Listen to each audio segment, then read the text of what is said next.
Hai guys, selamat berjumpa kembali di channel novel populer viral yang keren ini. Sebelum mengikuti kelanjutan kisah Dev atau Camping yang semakin seru dan mendebarkan ini, mohon bantuan kalian untuk subscribe, like, komen dan share video-video yang ada di channel ini ya.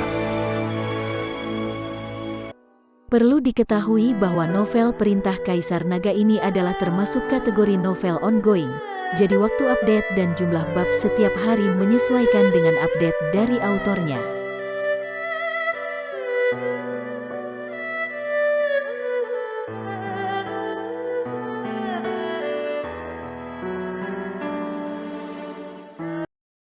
Perintah Kaisar Naga bab 3146, 3147 dan 3148.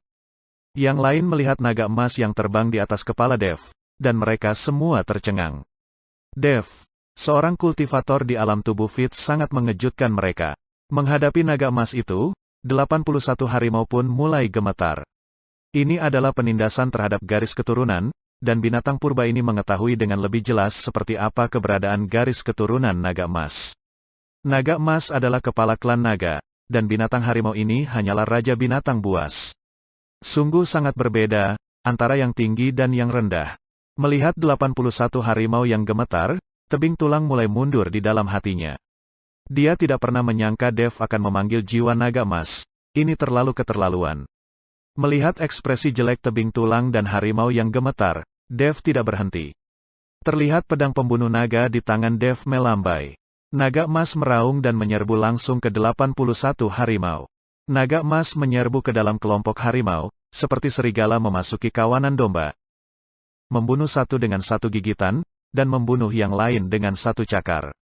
Harimau ganas itu berantakan dan melarikan diri kemana-mana, tetapi mereka sama sekali tidak bisa lepas dari area cakupan pulau itu. Tiba-tiba, harimau-harimau itu dibunuh oleh naga emas satu persatu, dan tombak yang menopang langit jatuh dari langit satu persatu, berubah menjadi tumpukan tulang yang patah. Itu hanya upaya sesaat, dan tidak ada satupun dari 81 harimau itu yang tersisa. Tebing tulang menderita selama ribuan tahun, dan semua tombak langit berubah menjadi kehampaan saat ini. Tebing tulang tanpa tombak langit seperti harimau tanpa gigi. Setelah membunuh harimau-harimau itu, naga emas membubung ke langit dengan raungan, lalu memasuki tubuh Dev. Dev menatap tebing tulang dengan tenang, wajahnya penuh ketidakpedulian. Saat ini, tebing tulang tidak lagi memiliki kesombongan, dia seperti bola kempes. Aku tidak menyangka setelah ribuan tahun bekerja keras, dan aku berharap akan segera dapat memulihkan tubuh fisikku, tapi aku jatuh ke tangan bocah nakal sepertimu. Lupakan saja, mungkin ini kehendak Tuhan, ini adalah takdirku. Aku baru saja dibunuh oleh seorang kultivator kecil dari alam tubuh Fit, bagaimana aku bisa menyelamatkan mukaku? Bahkan jika aku mati, aku ingin kalian semua dikuburkan bersamaku. Setelah tebing tulang selesai berbicara, tangannya perlahan membentuk segel di dadanya, dan seluruh tubuhnya melayang di udara. Tiba-tiba, bel perak berbunyi di antara langit dan bumi. Suara ini, seolah-olah datang dari 9 hari yang akan datang, atau dari jurang bawah tanah, bergema di seluruh pulau. Mendengar suara bel perak, semua orang tercengang. Tebing tulang membuka mulutnya perlahan, dan kipas sutra ditransmisikan dari mulut tebing tulang ke segala arah. Dan seiring dengan keluarnya kipas sutra dari mulut tebing tulang, dunia bergetar, dan gelombang panas yang tak berujung muncul dari pulau kecil dan lautan tinta. Nyala api mendekati tebing tulang, dan rune tak berujung berkelap-kelip dalam nyala api. Langit dan bumi langsung dipenuhi api, seluruh lautan tinta melonjak, dan langit menjadi lautan api. Melihat teknik yang dilemparkan oleh tebing tulang, alis Camping sedikit mengernyit. Dia layak menjadi seorang kultivator kuno, bahkan jika dia tidak memiliki tubuh, dia masih bisa melakukan teknik seperti itu dengan satu jiwa yang tersisa. Tebing tulang mengangkat tangan kanannya perlahan, dan bunga teratai api hitam muncul di depannya. Lautan tinta hitam memantulkan bunga teratai api hitam, mengubah seluruh kehampaan. Munculnya teratai api menyebabkan semua kekuatan api di dunia sekitarnya bergegas menuju tebing tulang. Di lautan tinta, seperti gunung berapi yang meletus, gugusan api meletus dari dasar laut. Teratai api tumbuh semakin besar, dan tebing tulang bergantung di tengah teratai api, dikelilingi oleh api. Kemudian api yang meletus semuanya menyatu pada teratai api, seperti naga api. Ketika semua orang melihat pemandangan ini, mereka benar-benar terpana. tebing tulang ini akan menghancurkan dunia, dan mereka akan mati bersama. Teratai api terus menyerap api, dan menjadi semakin besar, hingga langsung menutupi seluruh pulau. Naik perahu roh, ayo segera naik.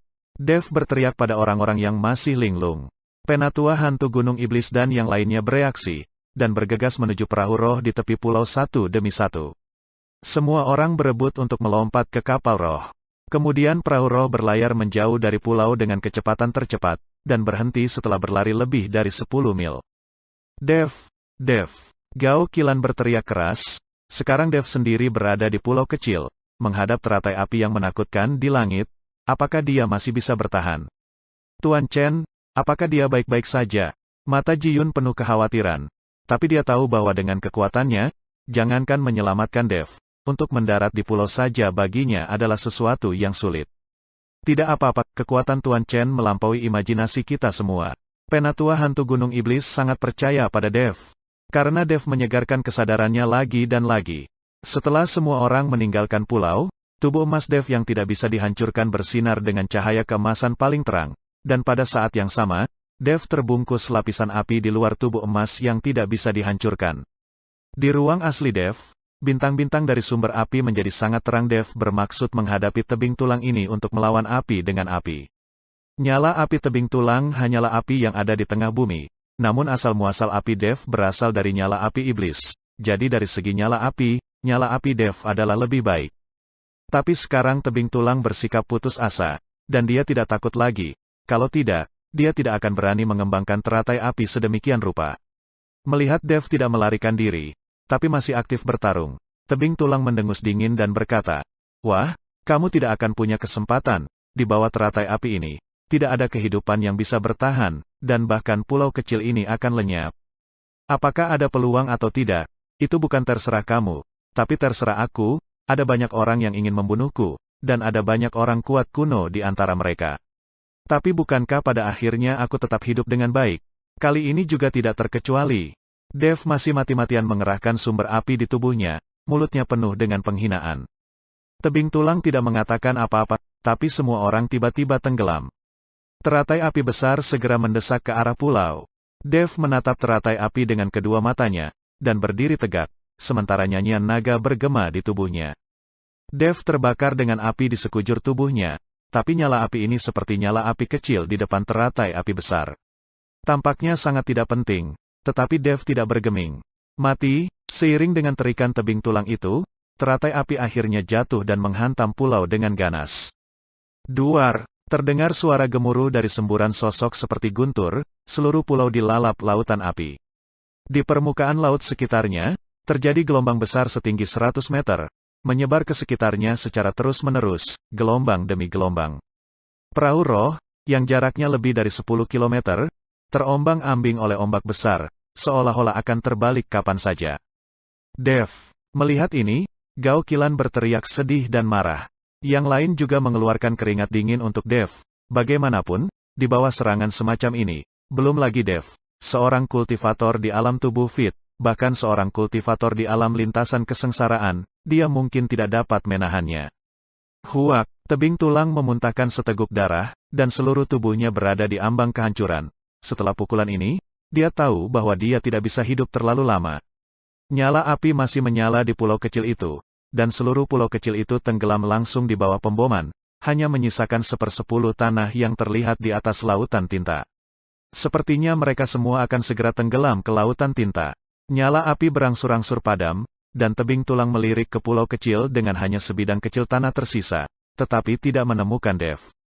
Sudut mulut tebing tulang memunculkan senyuman di bawah serangan semacam ini, belum lagi kultivator di alam tubuh fit seperti Dev, bahkan seorang kultivator yang kuat, akan sulit untuk melarikan diri. Dev pasti telah menjadi abu karena serangan itu, bahkan tidak ada mayat yang tertinggal. Harus diketahui bahwa itu adalah api di tengah bumi, suhunya mencapai puluhan ribu derajat, bagaimana Dev bisa menahannya? Tepat ketika tebing tulang bangga dan menunggu sisa jiwanya mati, tiba-tiba dia mendengar suara batuk.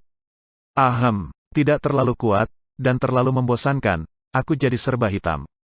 Dev muncul dari bumi yang hangus. Seluruh tubuh Dev hangus hitam, seolah-olah terbakar, tetapi tubuh emas yang tidak bisa dihancurkan di tubuhnya masih utuh. jangankan tubuh emas, bahkan tubuh fisik pun tidak bisa dihancurkan oleh pukulan tadi. Hal ini juga disebabkan oleh fakta bahwa ketika Dev menyerap energi naga, tubuh emasnya yang tidak bisa dipecahkan juga menguat. Dev berdiri, menyapu kotoran dari tubuhnya, dan membelai rambutnya. Sialan, rambutku jadi acak-acakan. Dev menatap tebing tulang dengan provokatif. Melihat Dev tidak terluka, tebing tulang menjadi gila. Yang dilakukannya barusan adalah langkah putus asa, dan dia berencana untuk mati bersama. Sekarang Dev tidak terluka sedikit pun, tapi dia sendirilah yang hampir binasa. Apa ini? Tebing tulang berteriak seperti orang gila. Seorang kultivator kuno dibuat gila oleh Dev. Tuan Chen baik-baik saja, dia baik-baik saja. Ji Yun melihat dari jauh dan menemukan bahwa Dev baik-baik saja. Jadi dia tidak bisa menahan diri untuk berteriak kegirangan. Prestasi Tuan Chen pasti tidak akan terbatas di masa depan, kata hantu gunung iblis perlahan. Semua orang memandang Dev dengan kaget, di bawah serangan yang begitu mengerikan, dia selamat. Saat ini, Dev melihat ke arah tebing tulang yang sudah gila, dan berkata sambil tersenyum dingin, tidak sopan datang dan pergi, karena kamu membakarku, aku akan membakarmu juga. Kata Dev, bola api muncul dari telapak tangannya, lalu dia melambaikannya, langsung menyelimuti tebing tulang. Tebing tulang meraung keras. Sekalipun itu adalah jiwa yang tersisa, sangatlah menyakitkan untuk dibakar oleh api pamungkas ini. Di tengah jeritan, sisa jiwa tebing tulang benar-benar musnah, tidak meninggalkan jejak lagi di dunia ini. Ketika Dev membunuh tebing tulang, pulau kecil di bawah kakinya bergetar beberapa saat, lalu mulai runtuh, tenggelam ke lautan tinta. Dev melompat dan mengeluarkan raungan panjang dari mulutnya. Kura-kura suci yang pernah dijinakkannya muncul seketika, membiarkan Dev mendarat di punggungnya dengan mantap. Segera, pulau itu tenggelam, dan banyak kepala muncul tidak jauh dari sana. Orang-orang ini adalah Ye Fengqing, Zhou Tai dan lainnya yang merasa nyaman dan menyerap kekuatan spiritual di sana. Pukulan tadi membangunkan orang-orang ini, dan dengan tenggelamnya pulau, semua orang ini berenang dengan sekuat tenaga. Ketika mereka melihat pulau itu menghilang, mereka semua panik. Selain itu, perahu roh juga telah menjauh lebih dari 10 mil jauhnya, jadi mereka hanya bisa berendam di air. Meskipun orang-orang ini semua adalah kultivator, yang tidak menghadapi masalah untuk terbang di udara, namun sayang pulau kecil tersebut telah hilang, dan mereka tidak dapat terbang di atas lautan tinta, mereka hanya bisa berendam di air, atau berenang ke laut. Hanya saja jika ada binatang buas yang menyerang selama periode waktu ini, mereka akan menjadi seperti domba yang siap disembelih. Setelah duduk di atas kura-kura suci, Dev tersenyum tipis saat melihat para kultivator ini muncul. Chen Daoyu, tolong bantu kami, bisakah kami duduk di atas kura-kura sucimu? Seorang kultivator bertanya kepada Dev dengan keras. Tidak masalah, ayo. Dev mengangguk, kura-kura suci Dev cukup besar untuk menampung 8 orang, tidak ada masalah. Para kultivator itu naik ke belakang kura-kura suci satu persatu. Kemudian Ye Fengqing dan Zhou Tai saling melirik, dan mereka juga memanjat kura-kura suci Dev. Keluar, siapa yang menyuruh kalian berdua naik? Kata Dev kepada mereka berdua. Ye Fengqing dan Zhou Tai terkejut sesaat. Lalu Zhou Tai berkata, Dev, jangan pergi terlalu jauh, jangan lupa, aku sudah mendapatkan tiket untukmu untuk naik perahu itu, kamu bodoh, kamu berendam saja di air, kamu tidak diizinkan naik ke kura-kura ini, kata Dev dengan senyum tipis. Ini membuat Zhou Tai sangat marah sehingga dia berharap bisa menelan Dev hidup-hidup.